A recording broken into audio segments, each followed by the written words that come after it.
Hello అండి, నమస్తే. Welcome to Lavanya Sai vlogs. నేను మీ లావణ్య. ఎలా ఉన్నారు అందరూ? మేమైతే చాలా బాగున్నాము.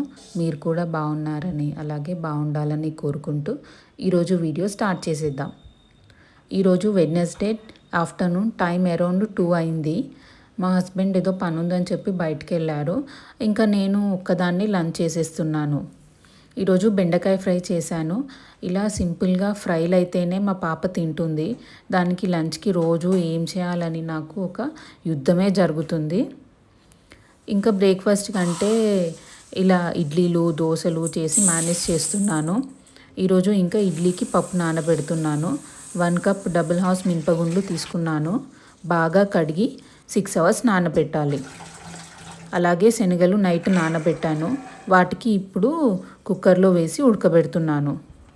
ఇలా మనం పప్పులు, శనగలు ఇలాంటివి బాయిల్ చేసేటప్పుడు ఓవర్ నైట్ సోక్ చేసిన వాటర్ తీసేసి ఫ్రెష్ వాటర్ పోసి ఉడికిస్తే గ్యాస్ రాకుండా ఉంటుంది.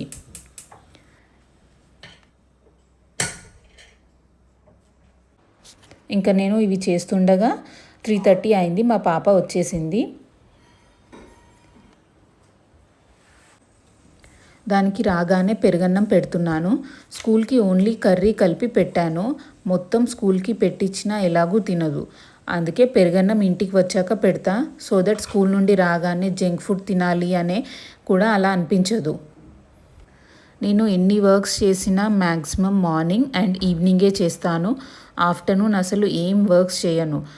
ఆల్రెడీ మార్నింగ్ నుండి పనులు చేసి ఉంటాం కదా, ఇంకా అందుకే నాకు ఆఫ్టర్నూన్ ఏం పనులు చేయాలనిపించదు. మార్నింగ్ జిమ్కి వెళ్ళి వచ్చి స్నానం చేసి నేను బ్రేక్ఫాస్ట్ చేసేసరికి 11:30 అవుతుంది. మార్నింగ్ 5:30కి పనులు స్టార్ట్ చేస్తే అన్నీ ఫినిష్ అయ్యేసరికి నాకు 11:30 అవుతుంది. ఇంకా అప్పుడు కాసేపు టీవీ చూస్తాను, లేకపోతే పడుకుంటాను, లేకుంటే మా అమ్మ వాళ్ళతో కాల్ మాట్లాడతాను. ఇలా నాకు నచ్చిన పని చేస్తాను. అప్పుడు నేను ఇంకా ఇంట్లో పనులు ఏం చేయను. మనము మనుషులమే కదండి, 24 అవర్స్ పనులు చేయిస్తూ ఎలా ఉంటాము? ఎవరికైనా బ్రేక్ కంపల్సరీ. అండ్ ఈరోజు ఈవినింగ్ నేను టీ తాగేశాను. ఆ తర్వాత ప్లాంట్స్కి వాటర్ పోసి వచ్చి డ్రాగన్ ఫ్రూట్ కట్ చేస్తున్నాను. ఈరోజు మా పాపకి మార్నింగ్ స్కూల్కి హాఫ్ పెట్టించాను. రిమైనింగ్ హాఫ్ అలాగే ఫ్రిడ్జ్లో పెట్టి ఇప్పుడు కట్ చేసుకొని వాటి మీద సీడ్ మిక్స్ వేసుకొని తింటున్నాను. నెక్స్ట్ ఇంకా డిన్నర్కి ప్రిపేర్ చేస్తున్నాను. ఈరోజు పన్నీర్ తోటి టాకోస్ చేస్తున్నాను. దానికోసం 1 కప్పు చపాతీ పిండి తీసుకొని ఉప్పు, నూనె వేసి తగినన్ని నీళ్లు పోసి కొంచెం సాఫ్ట్గా కలుపుకోవాలి. ఇదిగో బయట రెయిన్ కూడా స్టార్ట్ అయింది. అసలు ఈ మధ్య వెదర్ ఎలా ఉంటుందో అస్సలు ఊహించలేకపోతున్నాము. సడన్గా ఫుల్ హెవీగా వర్షం వస్తుంది.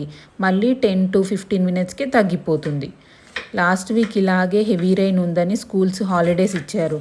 బట్ అసలు ఆ రోజు వర్షమే పడలేదు. Okay, come to the video. టాకోస్లో నేను ఎక్కువగా వెజ్జీస్ ఏం వేయట్లేను. ఓన్లీ ఆనియన్ అండ్ పన్నీర్తో చేస్తున్నాను. మీరు కావాలంటే ఏ వెజ్జీస్ అయినా యాడ్ చేసుకోవచ్చు. క్యాప్సికమ్, క్యారెట్, స్వీట్ కార్న్ ఇలా ఏవైనా యాడ్ చేసుకొని చేసుకోవచ్చు. ప్యాన్లో ఆయిల్ వేసుకొని కట్ చేసుకున్న ఆనియన్స్ వేసుకోవాలి. అవి బాగా ఫ్రై అయినాక టొమాటో కెచప్ వేసుకోవాలి. మీ దగ్గర ఉంటే chilli sauce, red chilli sauce అవి కూడా వేసుకోవచ్చు. ఆ తర్వాత నేను ఆరిగానో, చిల్లీ ఫ్లేక్స్ కూడా వేశాను. ఆ క్లిప్ మిస్ అయింది. నెక్స్ట్ కట్ చేసుకున్న పన్నీర్ వేసుకొని ఉప్పు, కారం వేసి 5 మినిట్స్ ఉంచి దించేయడమే. నెక్స్ట్ చపాతీలు చేసుకుంటున్నాను. చపాతీలు మరీ పల్చగా ఉండాలని ఏం లేదు, కొంచెం మందంగా చేసినా ఏం పర్వాలేదు. ఇలా ఆయిల్ వేసుకుని 2 వైపులా బాగా కాల్చుకోవాలి.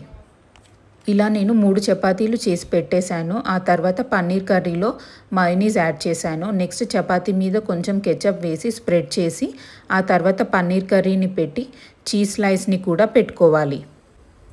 మిగిలిన చపాతీలు కూడా చేసుకొని ప్యాన్ మీద కొంచెం ఆయిల్ వేసుకొని చీజ్ మెల్ట్ అయ్యే వరకు 2 వైపులా బాగా కాల్చుకోవాలి. ఇవి కెచప్తో తింటే బాగుంటాయి. మీరు కూడా తప్పకుండా ట్రై చేయండి. ట్రై చేసి ఎలా వచ్చాయో నాకు కామెంట్స్లో చెప్పండి. ఇంకా డిన్నర్ చేశాక నేను ఇడ్లీ రవ్వని నానపెడుతున్నాను. నేను ఇడ్లీ రవ్వని పప్పు రుబ్బడానికి 1 అవర్ ముందు సోక్ చేస్తాను. 1 కప్పు పప్పుకి 2 కప్స్ రవ్వ యాడ్ చేస్తాను. ఇలా చేస్తే ఇడ్లీలు బాగా వస్తాయి. నెక్స్ట్ అది నానపెట్టాక ఇంకా గిన్నెలన్నీ లైట్గా వాటర్ పోసి కడిగి డిష్ వాషర్లో వేస్తున్నాను. నేను డిష్ వాషర్ని కిచెన్లో పెట్టించాను కాబట్టి నాకు చాలా హ్యాండీగా ఉంది. లేకపోతే ప్రతిసారి బాల్కనీలోకి వెళ్ళి గిన్నెలు వేసి రావాలంటే చాలా ఇబ్బంది అయ్యేది. అందులో పట్టినంత వరకు వేసేసి రిమైనింగ్ నేనే చేతులతో వాష్ చేసేసాను. ఇక్కడ బాయిల్ చేసిన శనగల్ని ఫ్రిడ్జ్లో పెట్టేస్తున్నాను. ఇలా అన్ని గిన్నెలు డిష్ అవుట్ చేసేసి వాష్ చేసేసాను.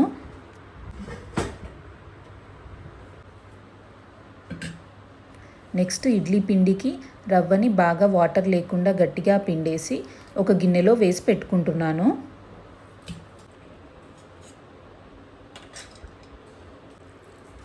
ఆ తర్వాత పప్పు కూడా రుబ్బుకొని రెండింటిని బాగా మిక్స్ చేసి పెట్టుకున్నాను. ఆ తర్వాత నా ఫోన్లో ఛార్జింగ్ అయిపోయింది, అందుకే అది షూట్ చేయలేకపోయాను. నెక్స్ట్ పిండిని ఓవర్ నైట్ ఫర్మెంటేషన్కి బయటే పెట్టేశాను. అలాగే ఈరోజు బట్టలు కూడా ఆరేయలేదు, అవి కూడా ఇప్పుడే వేస్తున్నాను. ఇంతేనండి ఈరోజు వీడియో. ఈ వీడియో మీకు నచ్చిందనే అనుకుంటున్నాను. నచ్చితే ప్లీజ్ లైక్ చేయండి, మీ లైకే నాకు మోటివేషన్. అలాగే ఈ వీడియో మీకు ఎలా అనిపించిందో కామెంట్స్లో చెప్పండి. ఇంకా సబ్స్క్రైబ్ చేసుకోకపోతే ప్లీజ్ సబ్స్క్రైబ్ చేసుకోండి. Thanks for watching.